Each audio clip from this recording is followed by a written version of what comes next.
사무엘하 12장에 있는 말씀 중심으로 드립니다. 우리 성경을 펴시고 사무엘하 12장입니다.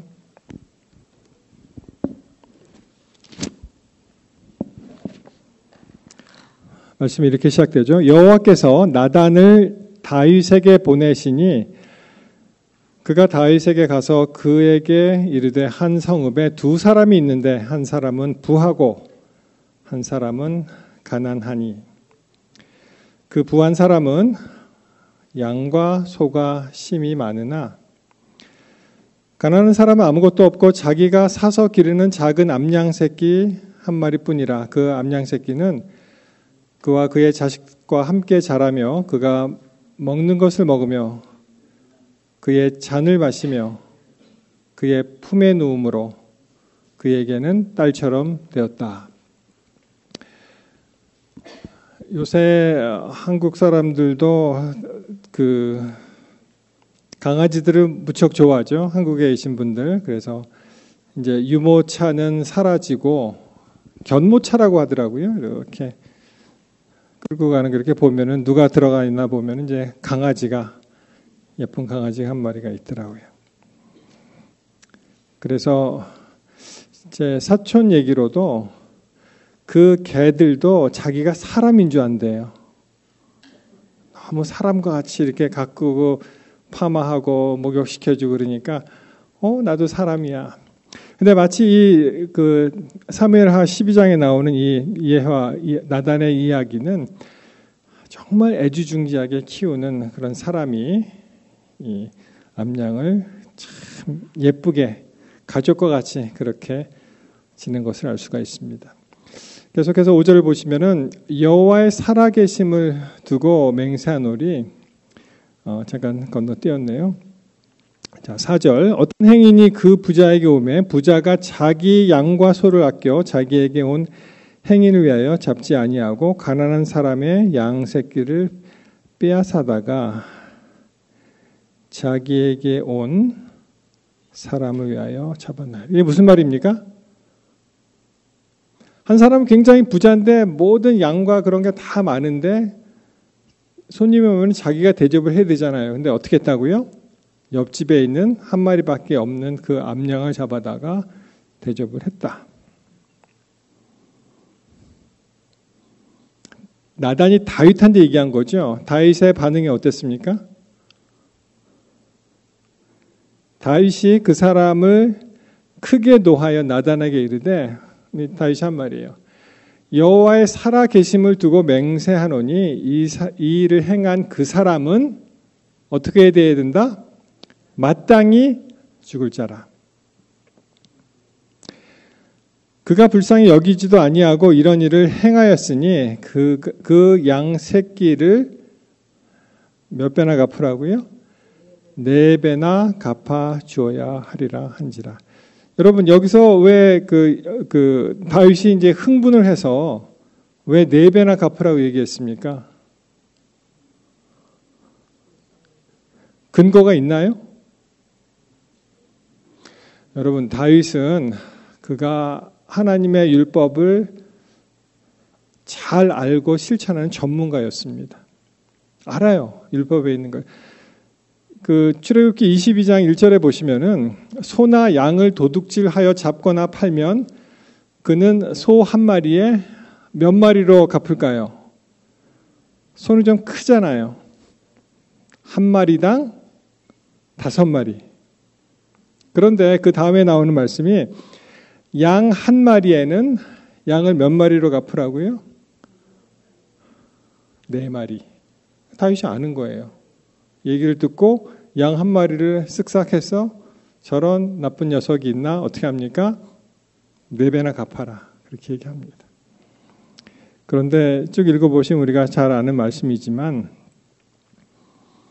자기 얘기잖아요. 자기 얘기. 다윗이 성령이 떠나니까 무슨 말을 하는지 모르는 거예요.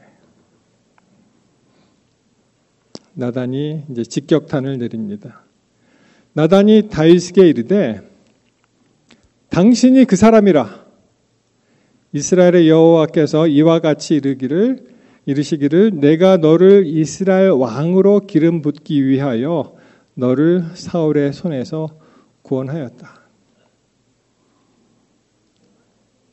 직격탄을 얘기한 거죠. 참 나단도 대단한 용기가 있는 사람입니다. 당시의 왕의 그 권한이라는 것은 우리가 다 아시겠지만 뭐 한 사람쯤이야, 그렇죠? 그 에스더서에 보면은 고대 왕들이 자기 왕후 부인도 어떻게 해요? 마음에 안 들면은 왕이 곧 법이에요. 그러니까 나단 선지자가 옳은 말을 했어도 다윗은 그를 제거할 수 있었고, 그리고 나단도 그것을 알면서 그 이야기를 합니다. 왜냐하면은 하나님의 말씀을 전해야 되니까, 선지자의 그 책무가 하나님의 말씀을 전해야 되니까 목숨과 상관없이 그 옳은 일을 해야 됩니다. 그래서 나단이 아주 강력하게 뭐라고 얘기합니까? 영어로 표현하면 You are the man 그렇게 얘기하는 거예요. 당신이 바로 그 사람이다. 뭐 이런 나쁜 녀석이 있나? 4배나 갚아라? 죽을 자라? 당신이야 그게 바로. 여러분 이 You are the man을 조금 맛깔나는 우리나라 말로 하면 어떻게 번역하면 좋을까요? You are the man. 예, 감사합니다. 내 놈이 그 놈이다 이 말이에요. 내 놈이 그 놈이다. 화가 났죠, 이 나단이. 그러면서 계속 이어지죠.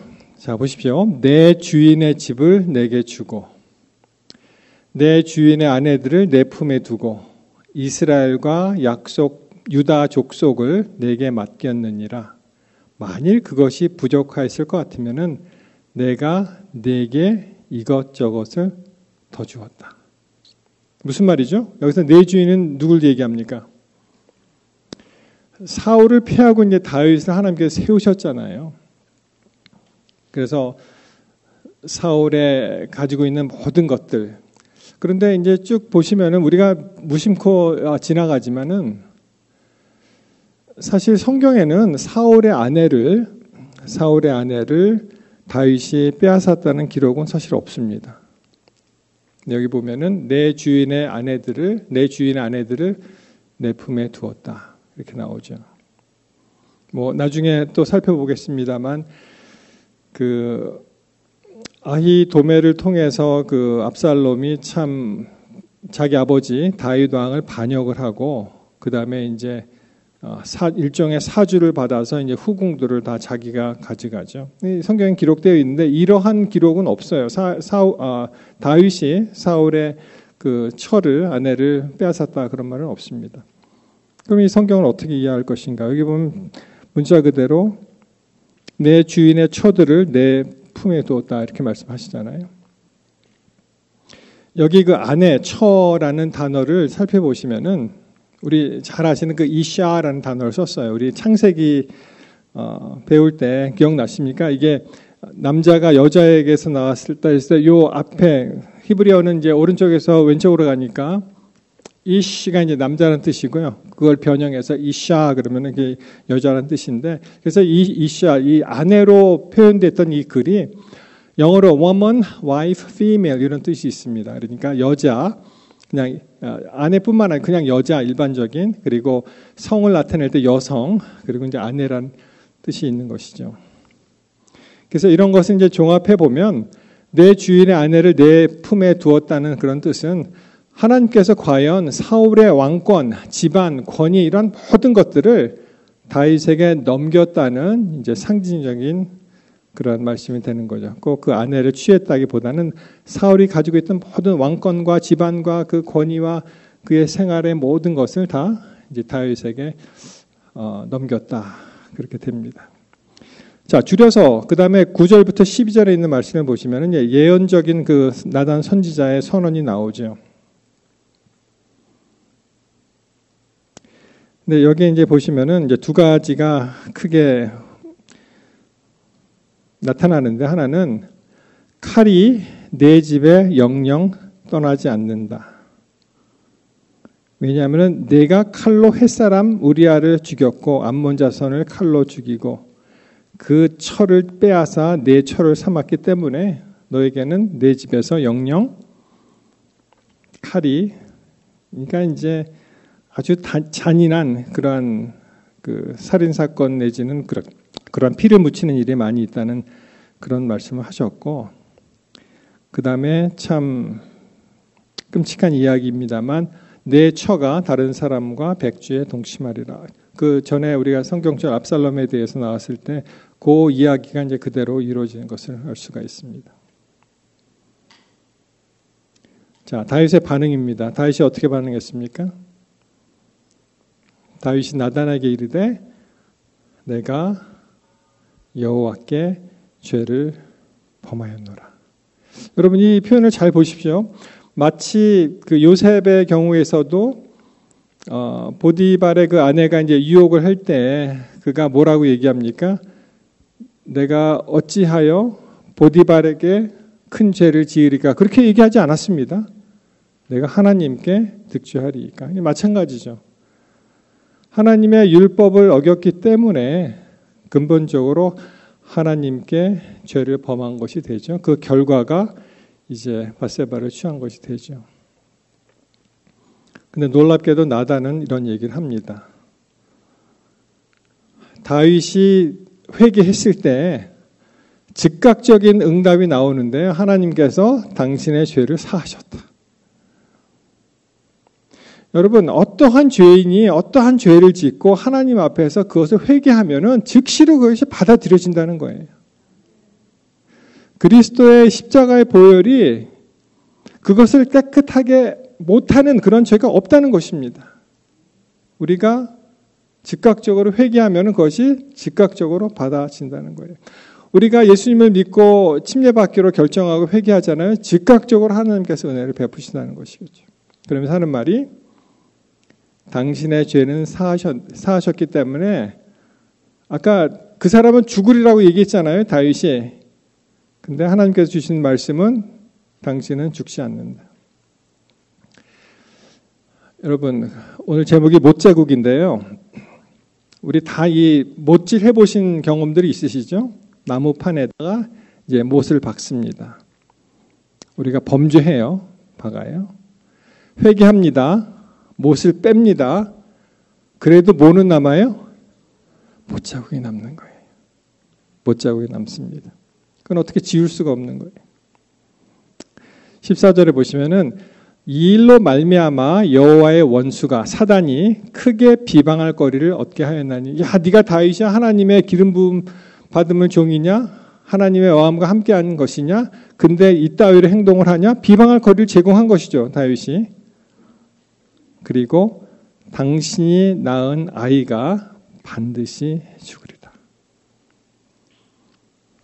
못을 빼도 못자국이 남습니다.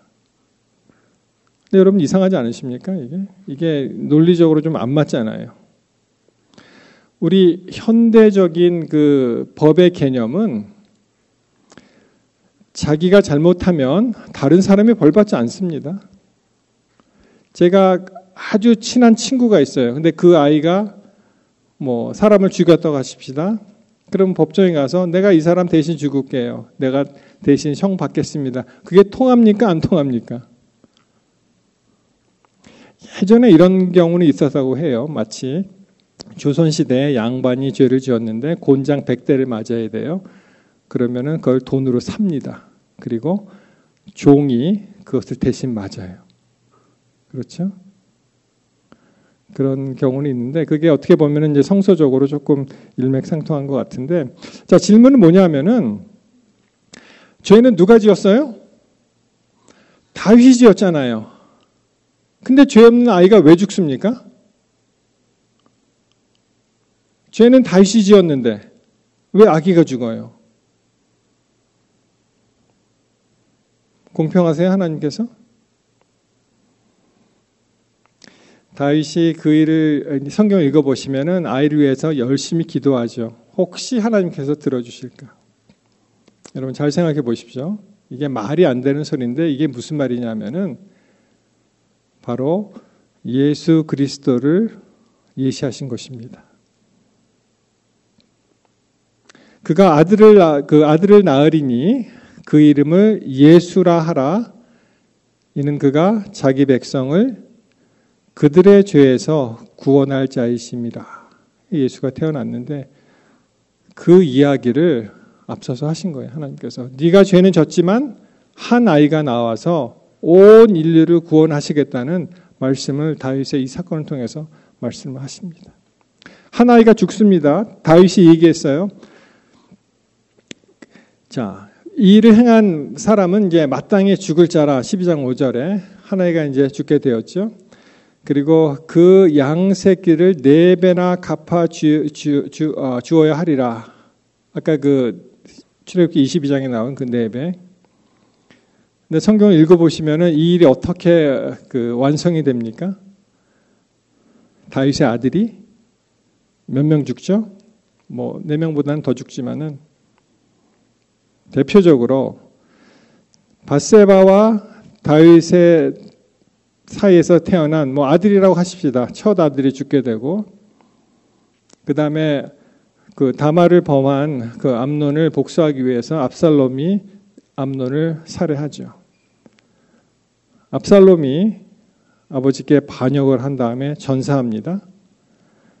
그리고 다른 아들 아도니아는 왕권을 도전을 하다가 그가 처형당합니다. 4배나 갚아야라는 것이 이렇게 예언적인 그런 얘기가 이제 성취가 되는 것을 알 수 있습니다. 이 이야기들은 다 사무엘서에 나오지만 아도니아의 얘기는 열왕기서 초반에 이제 나옵니다. 여러분, 우리가 때때로 어떤 시련과 이 장애물을 뭐 자초할 필요는 없지만 치료봉사에 보시면 이런 말씀이 있어요.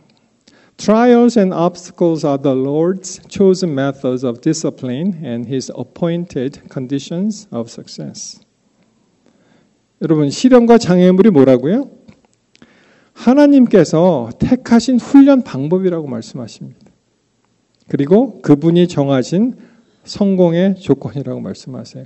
우리가 어떤 시련과 이런 고난, 이런 장애물을 자초할 필요는 없지만 그러한 환경에 놓이게 된다면 하나님께서 어떻게 하신다고요? 그것이 우리를 훈련시키는 도구로 쓰신다는 거예요. 여러분, 유혹과 시련이 몰려오면 우리는 어떻게 해야 됩니까? 어떻게 해야 돼요? 유혹과 시련이 우리에게 몰려오면은.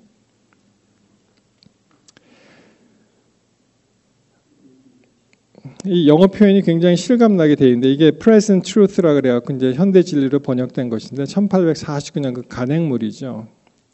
거기에 보시면은 when temptations and trials rush in upon us 막 몰려 들어오는 거죠. Let us go to God. 어떻게 해야 된다고요? 우리가 그때 적극적으로 하나님께 가야 된다는 거예요. 하나님께로 나아가서 그분과 함께 기도로 애쓰자. 우리가 기도하잖아요. 그분이 어떻게 해요? 빈손으로 돌려보낸다고 안 하셨어요. 그분은 우리를 공허하게 돌려보내지 않으시며 오히려 우리에게 은혜와 힘을 주시고 이기게 하시고 원수의 권세를 브레이크, 깨트릴 것이다. 꺾게 하실 것이다. 그래서 때때로 몰려오는 이 유혹과 이 시련이 다시 하나님께로 더 가까이 가는 그러한 아주 좋은 기회를 삼게 되시기를 바랍니다. Review and Herald에도 이런 말씀이 있는데요. A refining, purifying process is going on among the people of God. 그러니까 하나님 그 백성들 가운데 이런 정련되고 정화하는 그런 과정이 진행되고 있는데요. 만군의 주님께서 이 일에 손을 드셨다. 그 일을 하시고요.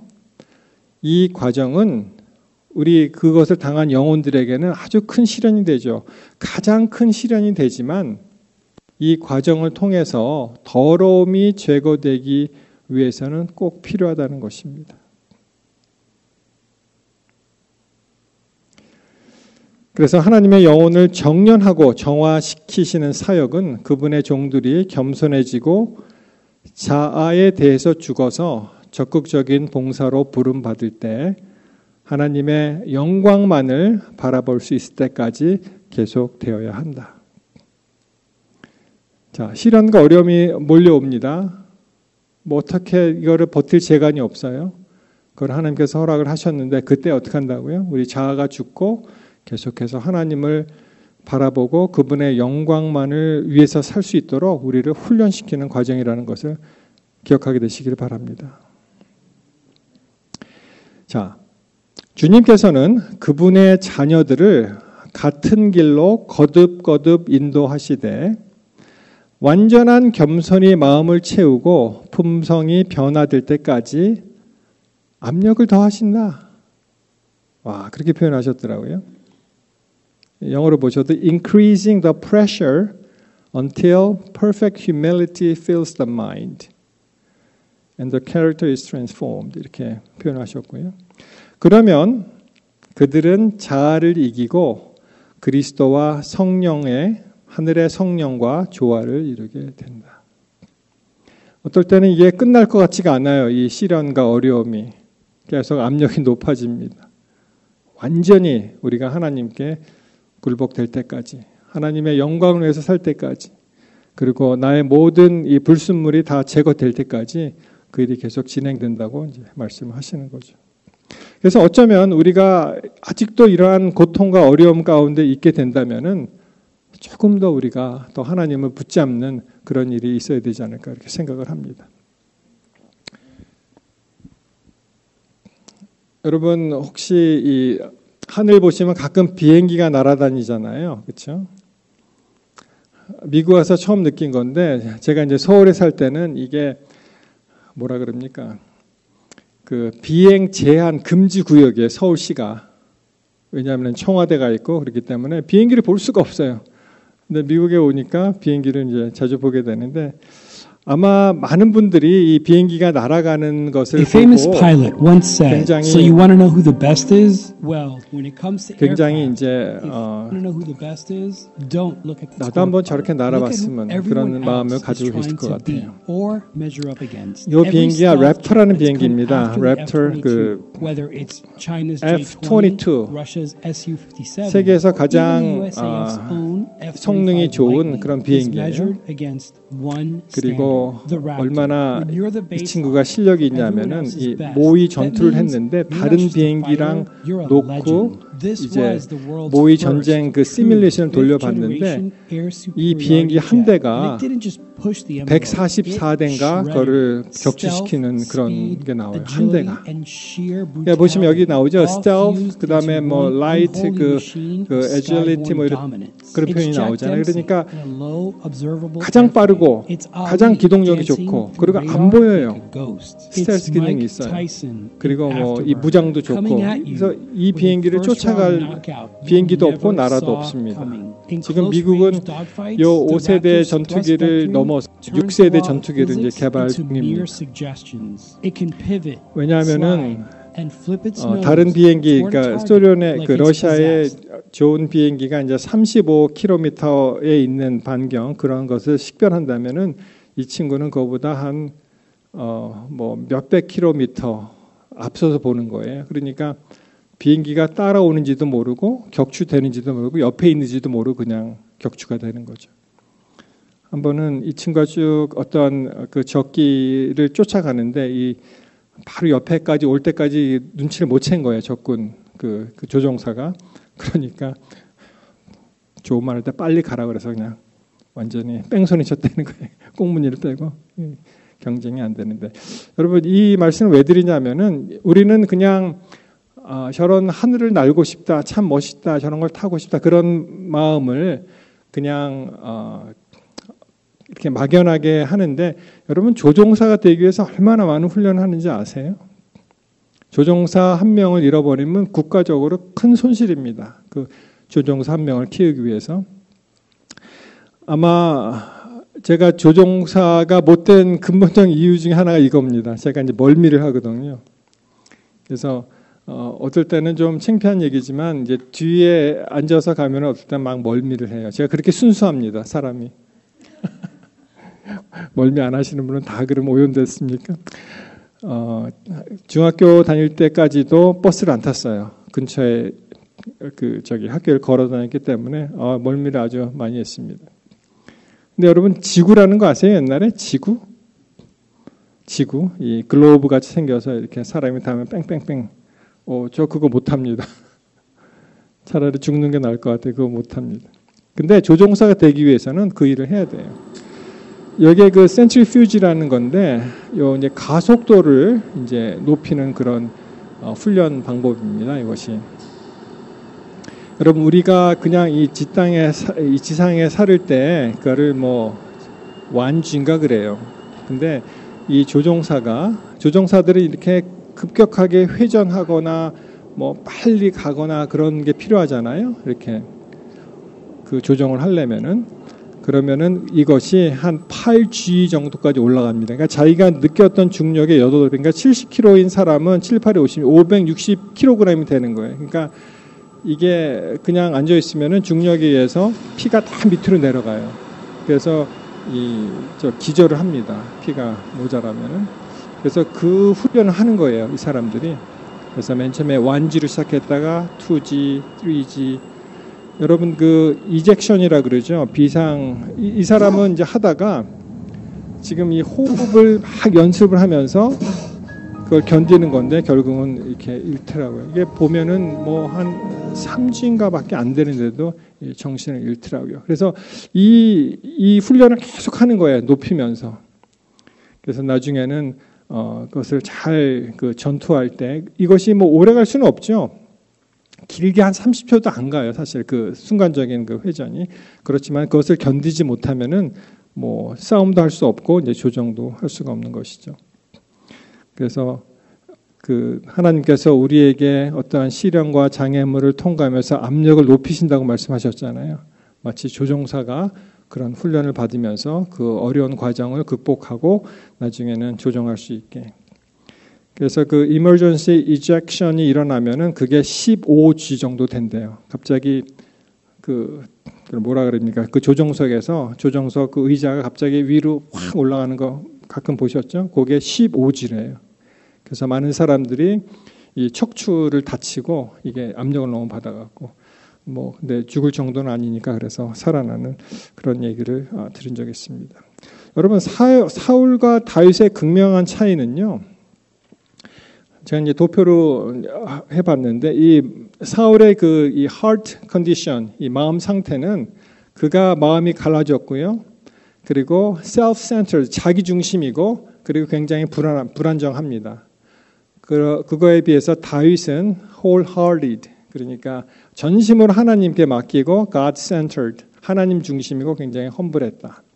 하나님께서는 그를 어떻게 보시는가? 하나님께서는 사울을 rejected for not obeying fully. 하나님께 완전한 전적인 그런 헌신을 안 하잖아요. 그 순종을 안 합니다. 그래서 하나님께서는 그를 버리시게 되었고 다윗에게는 어떻게 얘기합니까? A man after God's own heart. 내 마음에 합한 자라는 그런 칭호를 받았고 그 다음에 사울의 그 인생은 자기가 인정받는 것이 말하자면은 인생의 목표였지 하나님이 아니었습니다. 그렇지만은 다윗의 경우는 자기의 어떤 안위보다는 God's will, 하나님의 뜻을 이루는 사람이었습니다. 자, 사울에 대해서 이렇게 말씀하시죠. 사울이 사무엘에게 이렇게 얘기합니다. 내가 범죄한 나이다. 그러니까 사울이 사무엘에게 그 이야기를 듣고 내가 범죄하였나이다. 그러면서 내가 여호와의 명령과 당신의 말씀을 어긴 것은 내가 누구를 두려워했다고요? 하나님이 아니에요. 백성을 두려워하였고 그 말을 청종하였다. 왜 백성을 청종했습니까? 왜냐하면은 백성을 두려워했기 때문에 저 사람이 나한테 나쁜 소리 하면 어떡하지? 내가 왕에서 쫓겨나면 어떡하지? 그런 게 하나님보다는 백성, 사람의 말에 더 귀를 기울인 것이죠. 그리고 그 다음에 읽어보시면 15장 30절에 사울이 이르되 내가 범죄하였을지라도 이제 청하옵나니 내가 백성의 장로들 앞과 이스라엘 앞에서 누구를 높인다고요? 나, 사울, 자기를 높여달라. 나와 함께 돌아가서 내가 당신의 하나님 여호와께 경배하게 하소서. 다르죠. 완전히 다릅니다. 여전히 그 사울은 백성, 내가 범죄하였다라고 고백을 했지만 그의 마음에는 여전히 어떤 마음이 있었다고요? 내가 백성 때문에 백성을 두려워해서 내가 범죄를 했고 그 다음에 뭐라 그래요? 나를 높여달라고. 그래, 내가 왕인데 체면이 있지. 나랑 같이 갑시다. 우리 하나님께 경배하십시다. 예배하십시다. 그것이 이제 사울의 그것이었습니다. 자, 다윗은 어떻게 됐습니까? 아까 읽은 대로 굉장히 간단하죠. 내가 여호와께 범하였다. 죄를 범하였다. 그걸로 다윗은 변명을 하지 않습니다. 다시 정리를 해드리면은 사울과 다윗과 그 죄에 대해서 그들이 이제 반응한 것을 보면은 그들이 어떻게 죄를 지었습니까? 사울은 하나님의 말씀, 명령을 disobey, 불순종하였죠. 아말렉을 살려뒀습니다. 그리고 허락되지 않은, 하지 말라는 그 양과 그런 걸 잡아서 이제 하나님께 제사 드리려고 했고, 다윗은 어떤 일을 범했죠? 그가 밧세바를 범하는 그러한 끔찍한 죄와 함께 그것을 커버업하기 위해서 어떤 일을 하죠? 그가 우리아를 이제 고의로 이제 죽게 만들죠. 그러니까 사실 여러분 이 두 가지를 보면은 누가 더 bad guy 같으세요? 누가 더 나쁜 놈이에요? 솔직히 우리는 다 어떻게 보면 하나님 명령 어기고 그냥 뭐라 그러니까 죄를 짓잖아요. 우리가 다 하나님께서 원하시는 대로 그렇게 다 살아갑니까? 그렇게 못 하잖아요. 그러니까 어떻게 보면은 누가 더 나쁜 놈 같아요? 다윗은 그가 하나님의 율법을 보호하고 권장하고 하나님의 영광을 위해 살아야 될 사람이 어떤 일을 했습니까? 그가 십계명을 이제 두 가지나 어기는 그런 일을 하지 않았어요.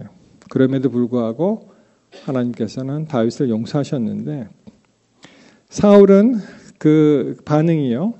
그가 변명하고 그리고 blame 다른 사람에게 이제 그 blame을 전가를 하죠. 그렇지만 다윗의 경우는 깊이 회개하고 그리고 통회하는 마음으로 하나님을 찾습니다. 그래서 결과론적으로 어떻게 됩니까? 놀랍게도 하나님께서는 사울을 버리시고 그리고 하나님의 영이 사울을 떠나게 되죠. 그리고 다윗은 하나님께서 용서하시고 그리고 다시 그 하나님과의 관계가 회복이 되고 그렇지만 여전히 그 죄의 결과는 이제 남아 있는 것을 우리가 알 수가 있습니다. 여러분, 우리 주님의 못자국을 우리가 생각해야 됩니다. 만약에 우리 주님께서 여기에 이 자리에 계셔서 전에 도마에게 주님이 나타나셔서 그 손을 펼치신 것을 보고 도마가 주를 인정하는 그런 일이 일어난다면 우리는 아마도 다시는 죄를 짓지 않을 거예요. 그걸 보기 때문에 문제는 우리가 자꾸만 잊어버린다는 것이죠. 잊어먹습니다. 요한복음 20장 27절에 보시면 예수님이 말씀하시죠. 도마에게 이르시되 내 손가락을 이리로 내밀어 내 손을 보고 내 손을 내밀어 내 옆구리에 넣어보라. 그리하여 믿음 없는 자가 되지 말고 믿는 자가 되라. 여러분 도마가 실제로 그 손가락을 넣고 막 그렇게 했을까요? 여러분 어떻게 생각하십니까? 문맥상으로 보면은 도마가 했다는 말은 당연히 없고요. 그리고 문맥상으로 보면은 안 한 것 같아요. 그때 28절에 보시면은 도마가 즉각 어떻게 대답합니까? 대답하여 가로되 나의 주시며 나의 하나님이시니. 예수님 그 실체를 보고 그가 믿음을 행사한다는 것을 알 수가 있죠. 여러분 지금 사람들이 이렇게 생각을 하죠. 하늘나라에 우리가 다 올라가면 그 완벽한 세상에서도 죄가 시작이 됐는데 또 이러한 죄가 반복될 수도 있지 않느냐 가정이죠. 그런 뭐 합리적인 그런 질문을 할 수가 있습니다. 여러분 거기에 대해서 답을 어떻게 하십니까? 우리가 이 땅에 아담 하와 그 당시에 가장 완벽한 사람이 완벽한 조건에서 완벽하게 살아갔는데도 죄를 범했잖아요. 하나님 말씀을 거절했습니다. 그러면 우리가 다 이제 구원받은 사람이 돼서 하늘에 올라갔습니다. 또다시 죄가 일어나지 않는다는 보장을 여러분은 어떻게 설명하시겠어요? 혹시 우리가 하늘에 가서도 또 죄가 있을 거라고 생각하시는 분 안 계시죠? 혹시라도. 그렇습니까? 여러분 저는요. 그것을 어떻게 해결했냐면은 일종의 불장난을 생각하시면 쉽습니다. 어린아이가 아무것도 모르는 상태에서 불에다 손을 집어넣을 수는 있겠죠. 이게 뭐야? 그러고.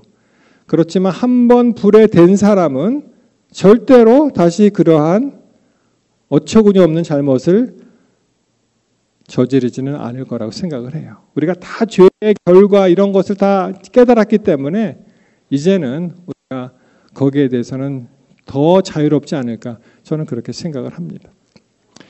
히브리서 6장에 보시면은 한 번 빛을 받고 하늘의 은사를 맛보고 성령에 참여한 바 되고 하나님의 선한 말씀과 내세의 능력을 맛보고도 타락한 자들은 다시 새롭게 하여 회개할 수가 없나니 이는 그들이 하나님의 아들을 다시 십자가에 못 박아 드러내놓고 욕되게 함이니라. 그래서 우리의 인생 가운데 다시 예수님을 십자가에 못 박는 그런 일은 없어야 되겠죠. 여러분 성령께서 계속 우리에게 말씀하시죠. 우리가 회개하고 다시 또 죄를 짓고 또 회개하고 또 무한 반복이 계속된다고 생각하십니까? 마치 돼지에게 진주를 주고 잘 입히고 잘 옷 입히고 깨끗하게 씻었지만 그가 다시 또 그 돼지 위에 들어가는 그런 반복을 우리가 계속할 수가 있습니까? 물론 있지만 그러한 세상이 계속되면은 뭐예요? 여기서 말씀하신 대로 하나님의 선한 말씀을 깨달았죠. 내세 능력을 맛보았죠. 그리고 계속 이런 것을 반복적으로 계속 한다면 더 이상 해답이 없다는 거예요. 왜냐하면은 마태복음 33장 29절에 나온 말씀과 같이 누구든지 성령을 모독하는 자는 영원히 사하심을 얻지 못하고 영원한 죄가 된다고 말씀하십니다. 무슨 말씀이냐 하면 우리가 고의적으로 하나님의 음성을 계속 거부하면 하나님께서 어떻게 하실 수가 없는 거예요. 그리고 회개의 길을 끝내 거부하고 그 일을 동참하지 않는 사람들은 하나님께서 강제로 억지로 손을 비틀면서 이름은 죽어. 여러분 아담과 하와가 한국 부모라면은 그런 선악과를 따먹는 일이 절대로 없었을 거라는 거예요. 우리 한국 어머니들이 안 돼 그러고 그렇지만 하나님께서는 우리를 로봇으로 만들지 않으시고 자유의지를 주셨기 때문에 그런 일이 일어났죠. 그래서 이렇게 이것이 영원한 죄가 되는 이것이 하나님께서 그렇게 못하시는 것이 아니고 우리가 그렇게 선택을 했기 때문에 결과론적으로 그렇게 된다는 것입니다. 사랑하는 성도 여러분, 우리가 예수님의 그 못자국을 한번 기억하시고 그 삶에 있어서 그것을 꼭 잊지 말고 기억하게 되시기를 바랍니다. 사람은 변해야 삽니다. 성장을 멈추면 어떻게 돼요? 사람들은 퇴보하죠. 여러분 자전거는 그냥 서 있을 수가 없는 거예요. 자전거는 뒤로 갈 수도 없지만 서 있을 수도 없고 유일하게 자전거가 안전하게 서 있을 수 있는 것은 앞으로 나가는 길밖에 없습니다. 앞으로 나가는 길밖에. 나는 이 정도로 안전해 이걸로 끝이야가 아니고 앞으로 나가야 된다는 것이죠. 여러분 말씀을 마치면서 우리 주님 다시 오십니다. 우리 모두 준비하십시다. 다시는 예수님을 십자가에 다시 못 박는 그런 일을 하지 않게 되시기를 바랍니다. 우리 힘으로 될 수가 없죠. 우리가 기도해야 돼요.